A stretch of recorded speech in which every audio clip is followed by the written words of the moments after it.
Dear students, இந்த வீடியோவில் என்ன பார்க்க போகிறோம்னா இன்ஜினியரிங் கவுன்சிலிங்கில் சாய்ஸ் ஃபில்லிங் மற்றும் அட்மிஷன் இவற்றிற்கு இடைப்பட்ட காலகட்டத்தில் நம்ம ரேங்குக்கு எப்போ எந்த ரவுண்டில் சாய்ஸ் ஃபில்லிங் வரும் அப்படிங்கிறத பற்றியும், டென்டேட்டிவ் அலாட்மெண்ட் எப்போ வரும், டென்டேட்டிவ் அலாட்மெண்ட் வந்த பிறகு என்ன செய்யணும், டென்டேட்டிவ் அலாட்மெண்ட்டுக்கு நம்ம எந்த ஆப்ஷனை சூஸ் பண்ணணும், ப்ரொவிஷனல் அலாட்மெண்ட் எப்போ வரும், கல்லூரியில் எப்போ சேரணும் அப்படிங்கிறத பற்றி தெளிவாக பார்க்க போகிறோம்.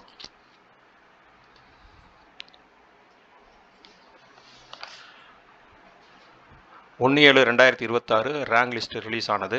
அதன் பின்பு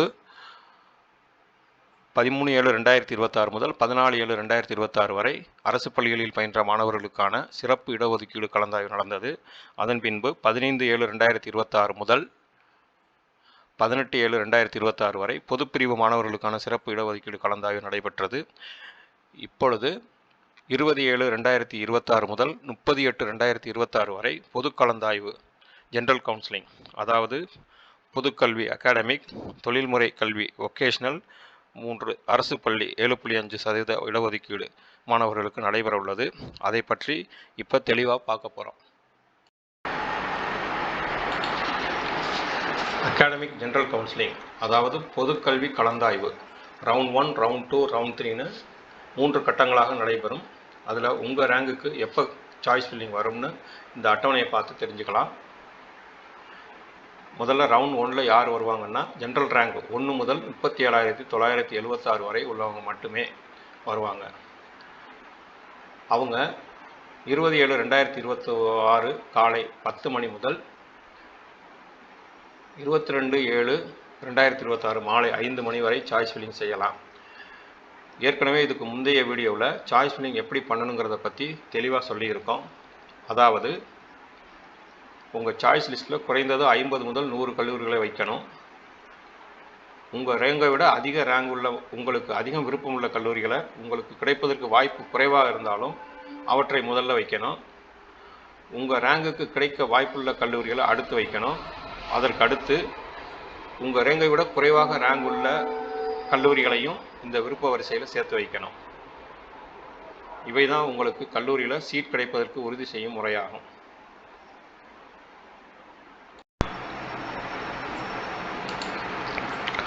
அடுத்து சாய்ஸ் ஃபில்லிங் முடிந்த பிறகு ஒரு நாள் கழித்து, அதாவது 24/7/2026 டென்டேட்டிவ் அலாட்மெண்ட் ரிலீஸ் ஆகும்.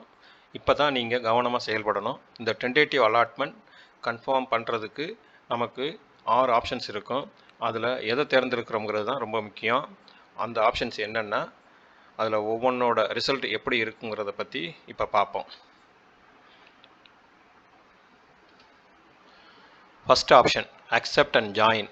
அக்செப்ட் அண்ட் ஜாயின்னா என்ன அர்த்தம்னா, இப்போ எனக்கு அலாட் ஆகியிருக்க காலேஜை நான் அக்செப்ட் பண்ணிக்கிறேன், அந்த கல்லூரியில் போய் நான் ஜாயின் பண்ணிக்கிறேன் அப்படின்னு அர்த்தம். ஸோ இப்படி கொடுத்துட்டிங்கன்னா அடுத்து உங்களுக்கு ப்ரொவிஷனல் அலாட்மெண்ட் வரும். அந்த ப்ரொவிஷனல் அலாட்மெண்ட்டை எடுத்துக்கிட்டு போய் காலேஜில் ரிப்போர்ட் பண்ணி நீங்கள் பணத்தை கட்டி அட்மிஷனை போட்டுறணும். இதுதான் அக்செப்ட் அண்ட் ஜாயினோட ரிசல்ட்டு. அடுத்து அக்செப்ட் அண்ட் அப்வர்ட் அப்படின்னாக்க, நான் கிடச்சிருக்க காலேஜை வந்து நான் எடுத்துக்கிறேன். ஆனால் நான் இப்போ வச்சுருக்க சாய்ஸ் லிஸ்ட்டில் இப்போ கிடச்சிருக்க காலேஜை விட அதுக்கு மேல் வரிசையில் உள்ள கல்லூரிகளில் எனக்கு கிடைக்க வாய்ப்பு இருந்தால் அந்த காலேஜில் கிடைச்சா நான் அதில் சேர்ந்துக்கிறேன் அப்படின்றது இதோட அர்த்தம். ஸோ அக்செப்ட் அண்ட் அப்வர்டுங்கும்போது கிடச்சிருக்க காலேஜில் சேர்ந்துக்கிறேன், இல்லை இதுக்கு மேலே உள்ள விருப்ப வரிசையில் உள்ள கல்லூரியில் கிடைக்கும்போது நான் சேர்ந்துக்கிறேங்கிறத எங்கே போய் ரிப்போர்ட் பண்ணணும்னா, நீங்கள் எந்த டிஎஃப்சி சென்டர் சூஸ் பண்ணியிருக்கீங்களோ அந்த டிஎஃப்சி சென்டரில் போய் உங்களோட சர்டிஃபிகேட் எல்லாத்தையும் கொண்டு போய் அதுக்கு மினிமம் என்ன பேமெண்ட் இருக்கோ அதை கட்டி நீங்கள் அந்த இதை வந்து உறுதி செஞ்சுக்கணும். நான் மேல் வரிசையில் உள்ள விருப்ப காலேஜில் கிடச்சிதுன்னா சேர்ந்துக்கிறேன் அப்படின்னு. அப்போ இதுக்கு என்ன இதோட ரிசல்ட் ஃபைனல் ரிசல்ட்டாக இருக்குன்னா, மேலே அப்போர்ட் ஆப்ஷன் கொடுக்கும்போது ஏதாவது வேக்கன்சி வந்ததுன்னா அந்த கல்லூரி உங்களுக்கு கிடைக்க வாய்ப்பு இருந்ததுன்னா அந்த கல்லூரி வந்து உங்களுக்கு அலாட் ஆகும். அப்படி அலாட் ஆகும்போது அது ப்ரொவிஷனல் அலாட்மெண்ட்டு கிடைக்கும். அந்த ப்ரொவிஷனல் அலாட்மெண்ட்டை வச்சு நீங்கள் உங்கள் கிடச்சிருக்க கல்லூரியை போய் பணத்தை கட்டி சேரணும். அப்படி இல்லைன்னா இப்போ கிடச்சிருக்கக்கூடிய டென்டேட்டிவ் அலாட்மெண்ட்டில் கிடச்சிருக்கக்கூடிய கல்லூரியிலேயே நீங்கள் போய் பணத்தை கட்டி சேர்கிற மாதிரி இருக்கும். இதுதான் அக்செப்ட் அண்ட் அப்வர்டுங்கிற கல்லூரி ஆப்ஷனோட அர்த்தம். அடுத்து 3வது ஆப்ஷன் வந்து decline and upward. Decline and upward அப்படின்னாக்க, இப்போ கிடச்சிருக்க கல்லூரியை நான் வந்து சேர விரும்பலை. அதே சமயத்தில் எனக்கு மேலே நான் வச்சுருக்க விருப்ப வரிசைகளில் ஏதாவது கல்லூரி கிடச்சிதுன்னா அதில் சேர்ந்துக்க விரும்புகிறேன் அப்படிங்கிறது தான் டிக்ளைன் அண்ட் அப்போர்டுக்கு அர்த்தம். ஸோ இப்போ கிடைச்சிருக்க கல்லூரியில் கிடைக்காத பட்சத்தில் அப்போர்டு ஆப்ஷன் கிடைக்காத பட்சத்தில் நீங்கள் உங்களுக்கு என்ன நீங்கள் செய்யணும்னா நீங்கள் அடுத்த ரவுண்டுக்கு போகிற மாதிரி இருக்கும். ஸோ இந்த டிக்ளைன் ஆன் அப்போர்டுங்கிறதுக்கு நீங்கள் அடுத்த ரவுண்டுக்கு போகிறதுக்கு ரெடியாகவும் இருக்கணும். இல்லை அப்போர்டு ஆப்ஷனில் கிடைச்சா அந்த அப்போர்டு ஆப்ஷனில் கிடைக்கக்கூடிய கல்லூரியில் போய் சேர்றதுக்கும் தயாராக இருக்கணும். 4வது decline and move to the next round. Decline and move to the next ரவுண்ட்னா இப்போ கிடச்சிருக்க கல்லூரியை நான் எடுத்துக்கலை, அதே சமயத்தில்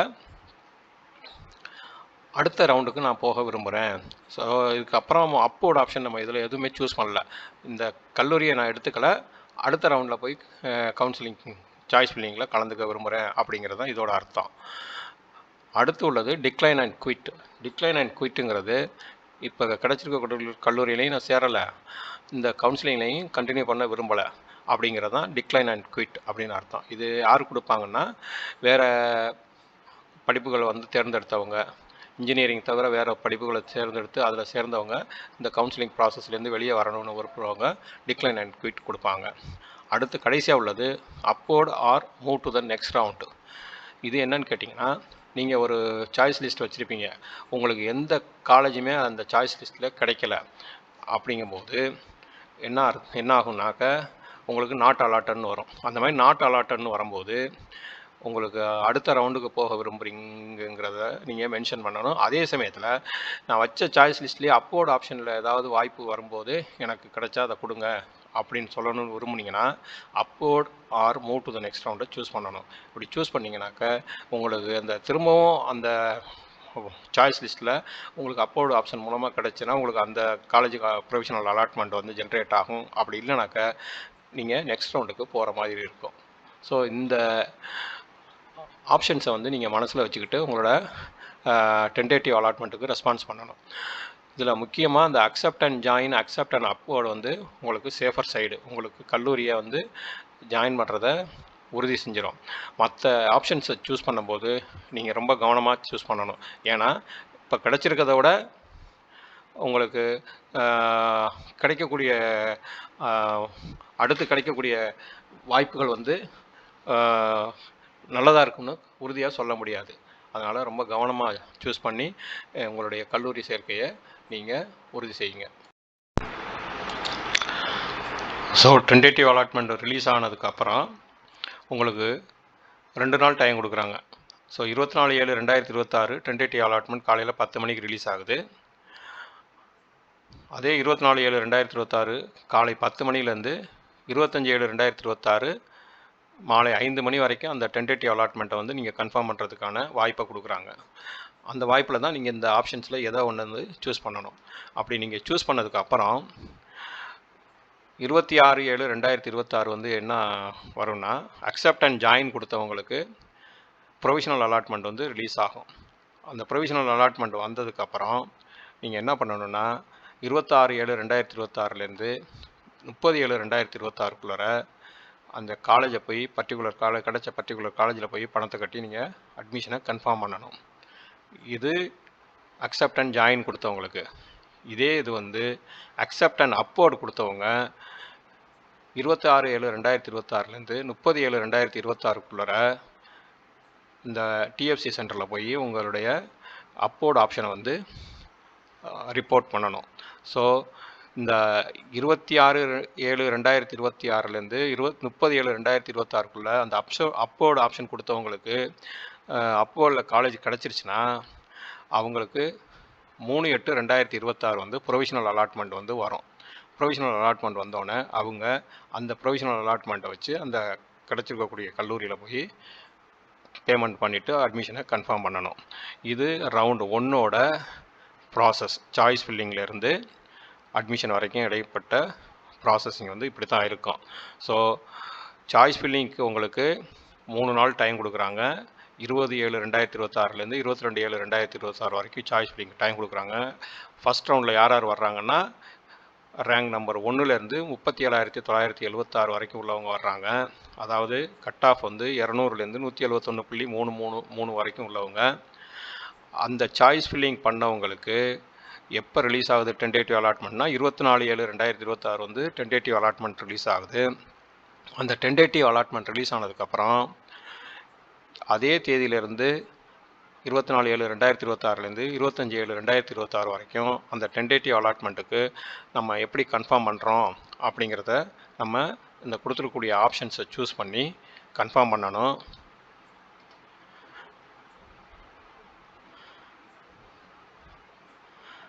இதில் உள்ள ஆப்ஷன்ஸ் எந்த ஆப்ஷனை நம்ம சூஸ் பண்ணணுங்கிறத டிசைட் பண்ணணும். அப்படி கன்ஃபார்ம் பண்ணதுக்கப்புறம் நம்ம அக்செப்ட் அண்ட் ஜாயின் கொடுத்துருந்தோம்னாக்க நமக்கு ப்ரொவிஷனல் அலாட்மெண்ட் வந்து 26/7/2026 வரும். ஸோ 26/7/2026லேருந்து 30/7/2026 நம்ம அந்த கல்லூரியில் போய் நம்ம அட்மிஷனை கன்ஃபார்ம் பண்ணணும். அக்செப்ட் அண்ட் அப்லோடு கொடுத்தவங்க 26/7/2026லேருந்து 30/7/2026 இந்த டிஎஃப்சி சென்டரில் போய் அப்போட ஆப்ஷன்ஸை வந்து நம்ம எடுத்திருக்கோங்கிறத ரிப்போர்ட் பண்ணணும். ஸோ அவங்களுக்கு அப்போட ஆப்ஷனில் காலேஜ் கிடச்சிதுன்னா 3/8/2026 ப்ரொவிஷனல் அலாட்மெண்ட் வரும். அப்படி இல்லைன்னா அந்த டென்டேட்டிவ் அலாட்மெண்ட்டில் என்ன சீட்டு கிடச்சதோ அந்த கல்லூரியில் போய் நம்ம அட்மிஷனை கன்ஃபார்ம் பண்ணணும். இதே ப்ராசஸ் தான் 7.5% இடஒதுக்கீடு மாணவர்களுக்கும் கவுன்சிலிங் நடக்கும். ஸோ அவங்களுக்கு ரவுண்ட் 1ல் என்ன ரேங்க் அவங்க உள்ளவங்க சாய்ஸ் ஃபில்லிங் பண்ணணும்னா rank number general rank number 1லேருந்து 2570 வரைக்கும் உள்ளவங்க ஃபஸ்ட் ரவுண்டில் வருவாங்க. அதாவது அதே கட் ஆஃப் தான் 200 to 171.333. அவங்களுக்கும் சாய்ஸ் ஃபில்லிங் இந்த சேம் டே தான் நடக்கும். இந்த டென்டேட்டிவ் அலாட்மெண்ட்டும் அதே டேட்டில் வந்து ரிலீஸ் ஆகும். டென்டேட்டிவ் அலாட்மெண்ட் கன்ஃபர்மேஷனும் அதே தான். அப்புறம் அதுக்கான ப்ரொவிஷனல் அலாட்மெண்ட்டும் வர்றதும் அதே மாதிரி தான். இந்த சேம் ப்ராசஸ் ஜென்ரல் கவுன்சிலிங்க்கு என்ன இருக்கோ அதே ப்ராசஸ் தான் வந்து 7.5% இடஒதுக்கீடு மாணவர்களுக்கும் வரும். ஸோ அப்படி 7.5% இடஒதுக்கீடு மாணவர்கள் முக்கியமாக கவனத்தில் கொள்ள வேண்டியது அவங்க 2 சாய்ஸ் ஃபில்லிங் பண்ணணும். ஒன்று ஜென்ரல் கவுன்சிலிங்க்கும் பண்ணணும், இன்னொன்று வந்து கவர்மெண்ட் ஸ்கூல் ஸ்டடியோட 7.5% ரிசர்வேஷனுக்கும் உள்ளதை சாய்ஸ் ஃபில்லிங்கையும் பண்ணணும். இதில் மறந்துடக்கூடாது, 2 சாய்ஸ் ஃபில்லிங் பண்ணுறதுங்கிறத வந்து கவனமாக பண்ணிடணும். அப்படி பண்ணலைன்னா 7.5% இடஒதுக்கீடு உள்ளதை பண்ணலைன்னா உங்களுக்கு அந்த ஃப்ரீ சீட்டு, அதாவது கல்லூரியை சேர்ந்து படிக்கக்கூடிய கட்டணம் அல்லது விடுதியில் தங்கி இருக்கக்கூடிய கிடைக்கக்கூடிய கட்டண விலக்கு இதெல்லாம் வந்து நமக்கு கிடைக்காது. ஸோ அரசு பள்ளியில் 6ஆம் வகுப்பு முதல் 12ஆம் வகுப்பு வரை பயின்ற மாணவர்கள் 2 சாய்ஸ் ஃபில்லிங் பண்ணணும். அதை கவனத்தில் மறந்துடாமல் வச்சுக்கணும். இதே மாதிரி தான் வொக்கேஷ்னல் கவுன்சிலிங்கும் அவங்களுக்கும் இதே தேதியில் தான் வந்து சாய்ஸ் ஃபில்லிங் நடக்கும். 20/7/2026லேருந்து 22/7/2026 வரைக்கும். அவங்களுக்கு என்ன ஜென்ரல் ரேங்க்னு கேட்டிங்கன்னா அது வொக்கேஷ்னல் ஜென்ரல் ரேங்கு 1லேருந்து 2205 வரைக்கும். அதாவது அவங்க கட் ஆஃப் 200லேருந்து 89.5 வரைக்கும். இது ஜென்ரல் கவுன்சிலிங் ஃபார் வொக்கேஷ்னல். இதே இது வந்து கவர்மெண்ட் ஸ்கூலில் படித்தவங்க 7.5% இடஒதுக்கீடுக்கு வர்றவங்க அவங்களோட ரேங்க் லிஸ்ட்டு வந்து ஃபஸ்ட் ரவுண்டு வந்து 1லேருந்து 524 வரைக்கும். அதாவது அவங்களோட கட் ஆஃப் வந்து 200லேருந்து 89.5 வரைக்கும். ஸோ மற்ற சாய்ஸ் ஃபில்லிங், டென்டேட்டிவ் அலாட்மெண்ட்டு, காலேஜில் சேர்றது எல்லாமே வந்து மற்ற ஜென்ரல் கவுன்சிலிங் என்ன ப்ரொசீஜரோ அதே தான் இவங்களுக்கும் வரும். ஸோ மாணவர்கள் யாரெல்லாம் ஜென்ரல் கவுன்சிலிங் அப்ளை பண்ணுறாங்களோ அதே மாதிரி 7.5% இடஒதுக்கீடுக்கு பண்ணுறவங்க கவனமாக அந்தந்த சாய்ஸ் ஃபில்லிங் லிஸ்ட்டை வந்து ஃபில் பண்ணி அவங்களுடைய சேர்க்கையை விட்டுறாமல் நம்ம கல்லூரியில் சேர்ந்து நம்மளுடைய சேர்க்கையை உறுதி செய்யணும். ஃபைனலாக இந்த வீடியோவில் என்ன முக்கியமாக பண்ணணுங்கிறது அப்படின்னு கேட்டிங்கன்னா, இந்த டென்டேட்டிவ் அலாட்மெண்ட்டில் நம்ம சூஸ் பண்ணதுக்கு கொடுத்துருக்கக்கூடிய ஆப்ஷன்ஸை கவனமாக சூஸ் பண்ணணும். Accept and join, accept and upload கொடுத்தீங்கன்னா உங்களுக்கு கட்டாயம் உங்களுக்கு கல்லூரி கிடைக்கிறத நீங்கள் உறுதி செஞ்சிட்டிங்கன்னு அர்த்தம். இந்த கீழே உள்ள ஆப்ஷன்ஸை நீங்கள் சூஸ் பண்ணும்போது ரொம்ப கவனமாக சூஸ் பண்ணணும். நல்ல கல்லூரிகளை நீங்கள் இழக்கக்கூடிய வாய்ப்புகளும் வரும்.